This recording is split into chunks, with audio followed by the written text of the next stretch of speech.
Pastor Ryan, and that podcast is going to be coming out on a frequent and regular basis. I'm so excited to have his energy in the studio and then participate.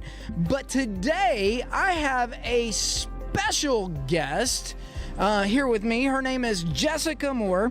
She is with Springhaven Domestic Violence Services, which is an agency that supports our community and helping those who need help with domestic violence situations. Welcome, Jessica. Thank you for having me. I'm so excited to be here. I'm excited for you to be here because I've spent a lot of time working to get out to all the 501c3s, and I've been working really hard to get them to come and see us. We've done such a fabulous job in such a short amount of time in our digital presence that we're able to get out a lot of information to a lot more people than just our handheld readers of the newspaper. And it's been increasingly better every day. So I'm glad you're here. Tell us a little bit about Springhaven, would you? Definitely. I'm super excited to be here. Thank you again for having me. We are the only certified domestic violence agency in the Lincoln Trail District, which means we receive federal, state, and local funding, and we work primarily on donations and that. We are a 501c3. We serve victims of domestic violence. That doesn't mean it has to have happened yesterday. It could be 15 years ago. And these services you didn't know about. We will help in any way that we can. We're there to be advocates and be there and help you navigate systems and things that you just shouldn't have to do on your own. Yeah, it can be a struggle. I coming from and seeing this, especially with the drugs in the community. Correct. A lot of, I would probably say, and you could probably verify this, but I'd say there's an increase in domestic violence, especially in those situations where it involves drugs and alcohol. Right. So with domestic violence, it's a cycle, one. And domestic violence itself is patterns, of course, of controlling behaviors. It's not just physical violence. There's all sorts of ways that perpetrators gain power over their victims. Sure. And also that does come with mental health and substance misuse. And you have to treat all of it in order for us to kind of end any of it. Yeah. So yeah, there is an increase of that. And unfortunately, it just all goes together. And we as 501c3s in the area try to work together and offer those services and refer to each other. And it's really been kind of cool coming out here from a different state to see this, because I did this work back in Florida. And when I came here, it's really been nice around here to be able to help. So I would assume with COVID, I was afraid of this as a command sergeant major in the Army. Mm-hmm. You're shutting down, right, locking up. Now you're back with your family. You're not out on the road 180 days out of the year, and you've got to see your family. You actually have to face your family for, behind closed doors, right, and this bonding time. I was actually surprised. My soldiers did very well. I wasn't. We didn't end up with a lot of DV problems or domestic violence problems, which could result in that much time being spent together.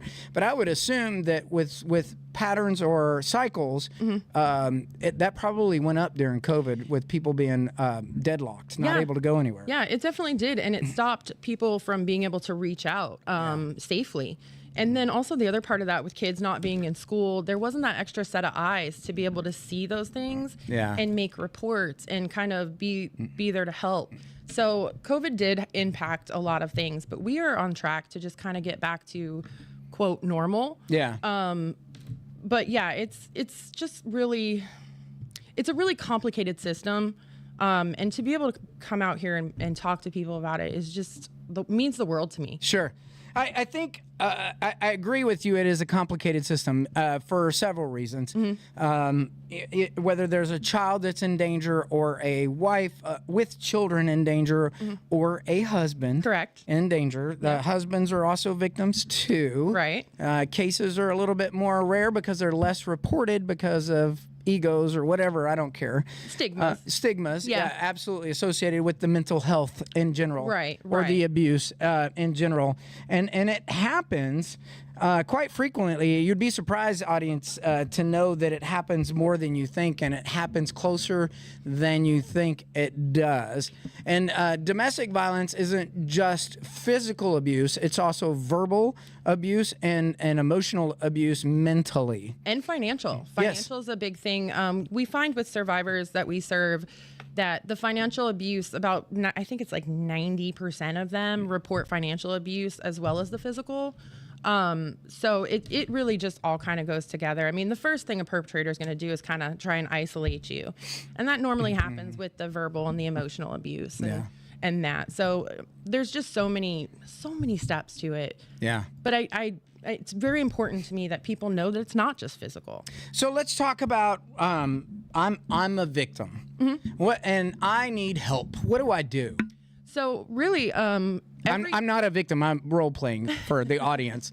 I have a loving wife. Victoria is amazing, and we have 3 beautiful children. If anybody's abused, it's I don't. Well, there is no abuse, but I don't even know who. Good to hear. Yeah. Anyway, but if I was a victim, where would I go? Okay, so we actually have a Facebook page. You can go to Springhaven Inc. on Facebook. There's also the website, www.springhaveninc.org. And we also have a 24-hour staffed crisis line. And that number can be found online. We also have our literature is pretty much really in a lot of places, like Meade County Sheriff's Office. Sheriff Wimpy has been really good about keeping our stuff on hand for survivors. And every victim advocate, as far as like victims of crime advocates, they have our information. So it's really, they should be offering that information. Yes. And if not, you can find it on the internet, or I will absolutely give you the number. Now, here. do you guys, how many shelters do you have? I know there, Pastor Ryan was just on the show. We support a shelter with our church for drug addiction and stuff like that. Right. And a lot of those that are fighting drug addiction are fighting the other stigmas, and that's another resource of help that they need. Yeah. Because they need to build confidence back that they're, And that's our goal. Right. We work on empowerment-based services. Sure. It's what the survivor thinks they need. It's really just kind of giving people their independence back. Absolutely. And just helping them along the way. It's their life. They live it. They know what keeps them safe. Yeah. They know what they want. But do you find it so often, though, that people divert back and revert back to the same people? How often do you see that happen? Okay, so statistically, national statistics are a survivor will leave their perpetrator 7 to 10 times, and we find that in these these rural communities, it makes it kind of difficult too. There's no transportation. We're kind of really far apart from each other. Well, that's not true. Judge Koch is working a transportation route between the Hardin County and Meade County for getting people transportation for medical and some other things. He's working on some things. Yeah, that's awesome. Anyway, so that's in the works. That would be fantastic. Absolutely. And we have seniors that have appointments. It's difficult for them, but I'm sure that anyway. But go ahead. There's TAC and stuff, but yeah, if you're thinking about someone who's at home, isolated in a rural part of the area, there's really nobody around. Where exactly are they going to go? They've been isolated from friends and family. There's this idea that tough love is really kind of how to handle these situations. And we find that in life, really shaming somebody for decisions they make doesn't actually work. Now, that's not tough love. Right. Tough love is not giving any more money to the problem. Tough love is not feeding, you feel guilty because they don't have any money instead of enforcing the decision. And the decision is that you continue to choose that path. I'm not going to support that decision. Right, but you're still going to be there for him. Yeah, absolutely. You can come over. You can. Right. You're safe here, but I'm not paying for you to live over there. Right. You know what I mean? Or keep going back to that. So like the idea of tough love growing up for me, not necessarily something I went through, but what I've seen is that, we just kind of cut you off until you're ready to see that, you're making these decisions. And cutting somebody off is not the move in this situation, because really they just need someone to hear them. Yeah. They need to feel safe and protected. Yeah. And that's really kind of our whole job, is to be non-judgmental. So I have a situation close to home, obviously, with the kids I have. They're amazing kids. We're truly blessed to have them. They are our great niece and nephews. And, they're adopted. Now they're son and daughter, you know what I mean? And, but our niece that was the mother of them is in that exact situation. Yeah. And she does not want to leave. And she has to, in order for her to get the help she needs, she has to want it. Correct. And that's with everything. Right. And the only problem is the reason why she won't go to one of these programs is because she has to detox. They've got her on one of those Suboxone programs, which is supposed to help her. And we know she's abusing it. She knows she's abusing it, but won't admit it or come clean with that. And honestly, I think the drugs are what help cloud the decision to get the help. I mean, how often do you see that take place? I mean, I'm no substance abuse counselor. I'll say that right now. However, what I do know is that substance misuse disorder comes with it's like 50% genetics and then 50% poor or no coping skills, right? Yeah. So we use substances to not feel feelings, to not really kind of deal with reality. It pulls us out of it. So that's why it's so common with domestic violence survivors. It's a way to cope. It's not the right way, but for them, it's a way to cope. But like with substance misuse disorder, they're not going to get the help. Wouldn't it be nice if we could eliminate all the bureaucracy and we just say, you can no longer adult. This is my dream. You can no longer adult. You are being extracted from the population, and you will mandatorily go through this program. And you are here until you have recovered from the program. Complete detox. Complete coping skills, complete mental health and behavioral support from an entity like you, right? And then boom, we have a backup after that's over to reintegrate them back into the society so that they've got a skill, a trade, and a confidence level that knows that they can fight, win, and work together with a team again. And that's the thing. I mean, some of these, it's hard to be in these situations and have like strong self-confidence. Sure. And in a perfect world, we could fix everybody, right? Right. And really, that's kind of the goal. Like, we want to help people. Yes. But I do think, I mean, they kind of do that in the legal system. Hey, if you go to this rehab facility, we'll drop the charges, whatever. If you're telling, if you're telling me though, like I have to do this in order to not be in trouble, I'm going to go ahead and do that, but it doesn't mean I'm going to take it seriously. So I think it's really just the start of how to help people is to be there for them. Yes. And not judge them. And really just kind of listen. Active listening is the number one thing that you can do for people. Not everyone wants a response. That's right. Yeah. And it's listen to understand, not listen to respond. You truly have to you have to turn off the phone. You have to set it down. You have to turn it over. Flip it upside down. You need to remove all distractions. You need to call back to the partner and say, don't text me. I'm going to be tied up for a while. And you need to go, you have my complete undivided attention, and you have to listen because you're right. And when they break, it's profound, the emotion, because they finally have somebody that'll listen to them and respect what they have to say, regardless of whatever it is or whatever admission they have. Because first of all, it takes a lot of courage just to even start to scratch at the surface that there's a problem. And a lot of it is hidden by the embarrassment of it because maybe you have it so good. And they see you as actually, in a lot of ways, they can see if you have it so good, you're actually somebody I don't want to talk to because you're just going to rub it in my face. Right. And it's probably because you're either listening to respond, well, if you didn't do this, you wouldn't have that, and you make your own problems. And instead of, I'd really like to understand what it is that you're going through, because I need to understand that from your perspective, because I want to help. And there's a saying that I love that goes with that. Yeah. It's don't be judgmental, be curious. Exactly. So be curious about what they're feeling and how they feel, because if you were in a different situation and that role was reversed, you'd want somebody to listen to you. Yeah. Nobody wants to go talk to somebody and feel judged. And I think the important thing about DV centers throughout the nation is that this work can't be done without survivors doing the work. So the majority of the advocates doing domestic violence work and services are survivors. Yeah. And it's really important for people to know that, because I'm asking someone to come to me and say, hi, my name's Jessica, tell me your life story.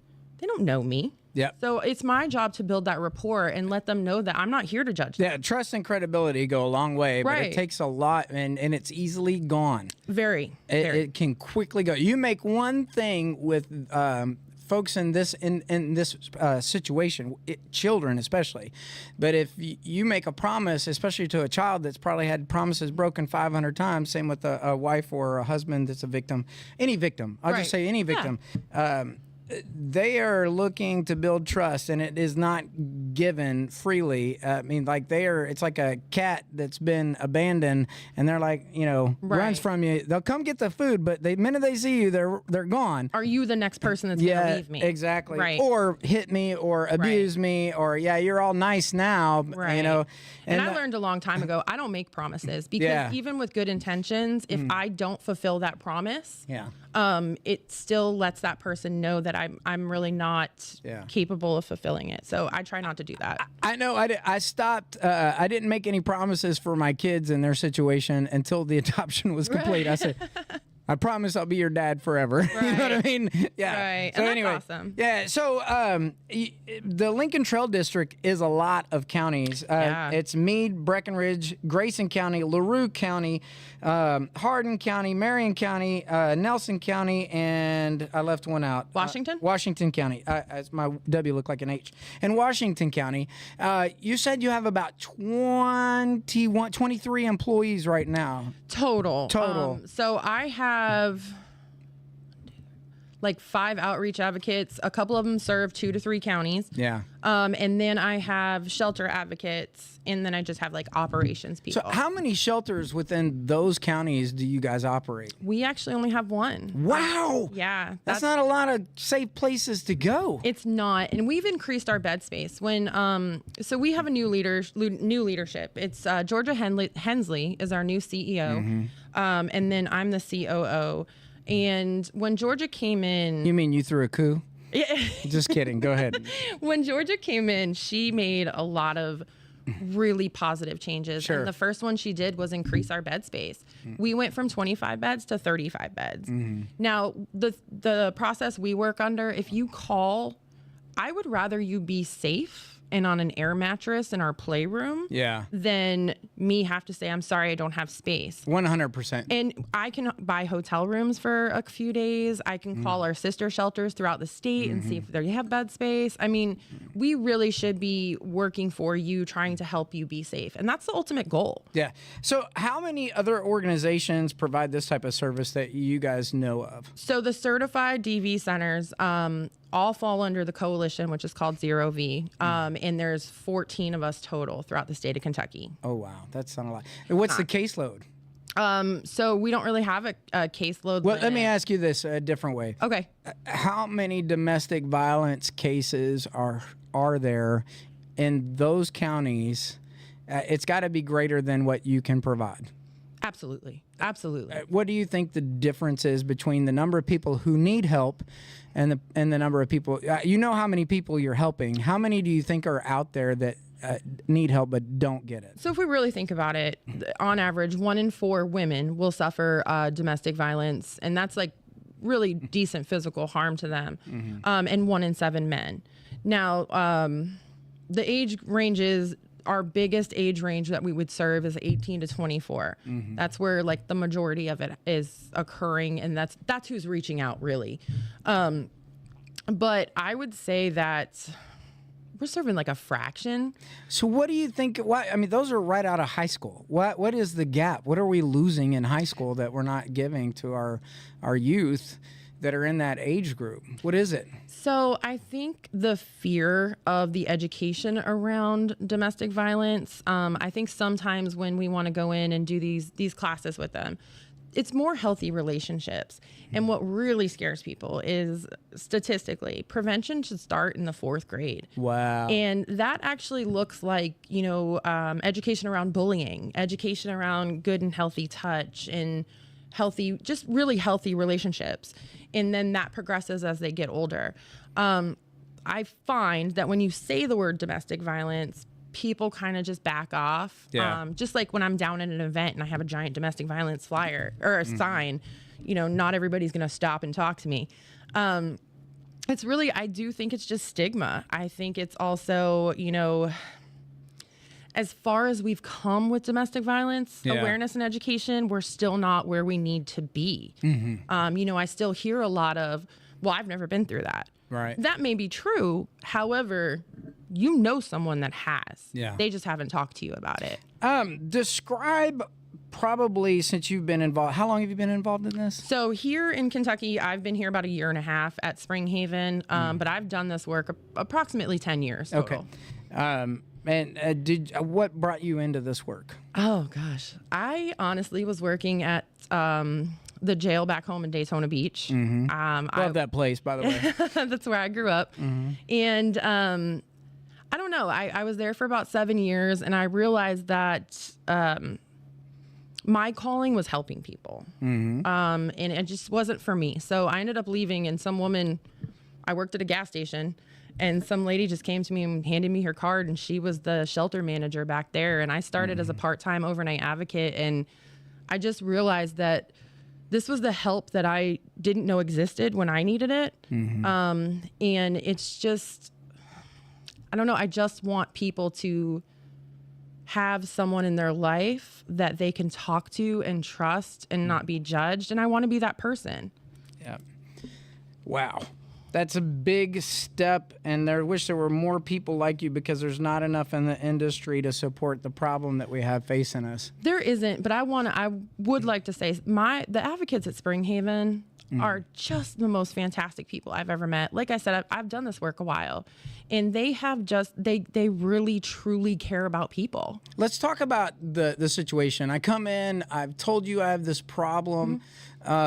Now, obviously, y'all are pretty quick to respond to physical and abuse. You're very well connected in all of these counties with the local law enforcement.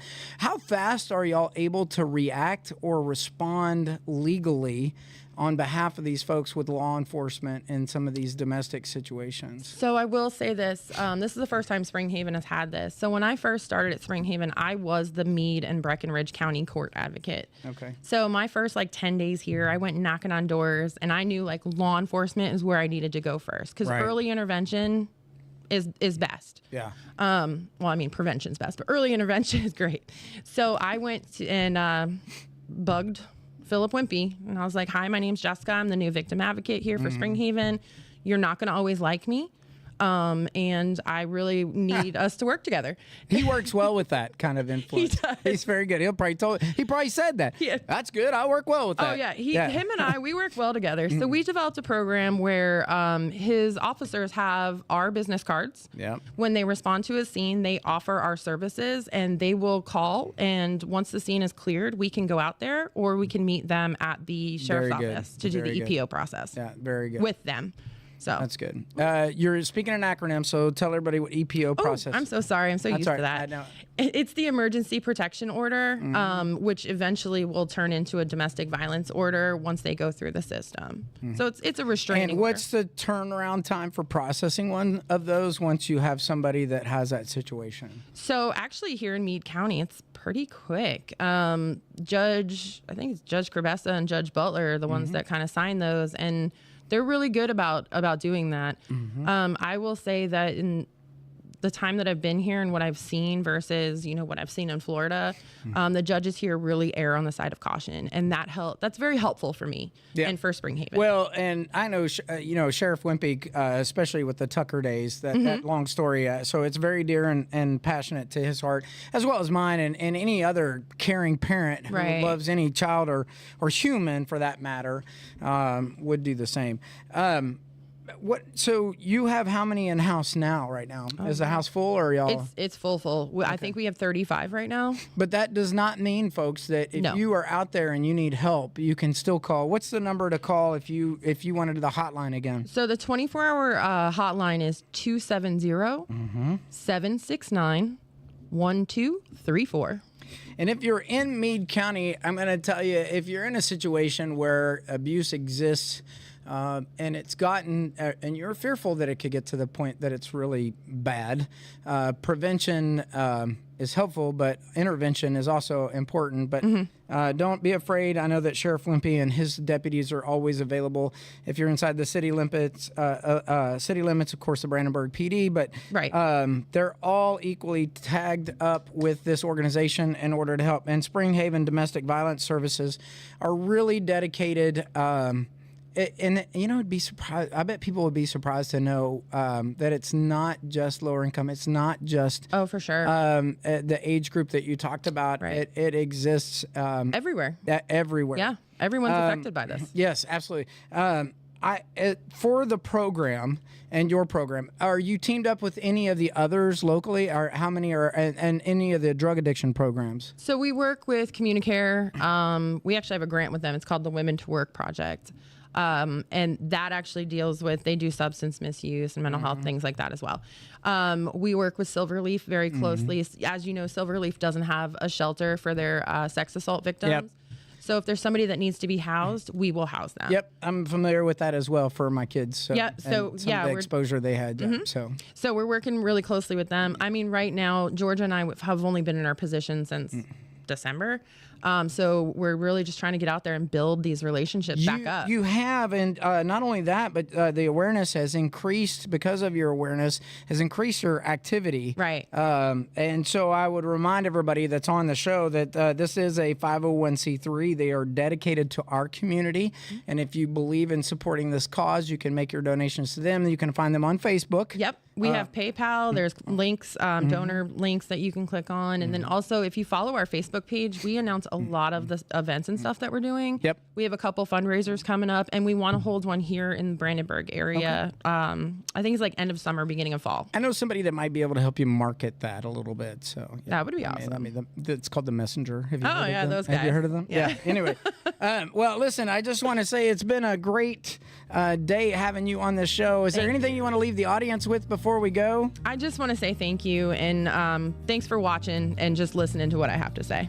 Well, it's more than just listening to what you have to say. You got a great heart. I think you're doing a great job for not only our community, but also as the CEO and all these tremendous, amazing people that are helping you. What they're doing for all of the people in the Lincoln Trail District and They our are state of Kentucky. Yeah. And I know that there's programs like Sierra's House too Yep. that helps, and I'm sure you're partnered with them in some way, especially because that recovery part for some of our women. It's just been an amazing time getting to hear from you. Thank you.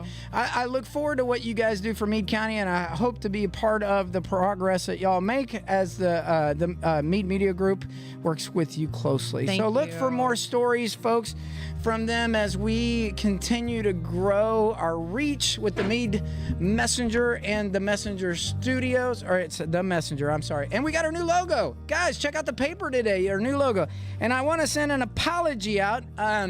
We had some issues, and we're going through some issues as and learning curve for me. But our printer kind of jacked us up on the print quality of our B section. So we missed a couple of baseball stories, the pets, but you can get those on meadecountyky.com, and you can see those articles published there, so you don't have to wait until next week when they get reprinted, so you can paste them and put them on your wall for your kids that are doing amazing things and your special pets. But our horoscopes were also in that. So look forward to seeing you guys next week when we come back for more entertainment on the Messenger Studios. Good night, everybody.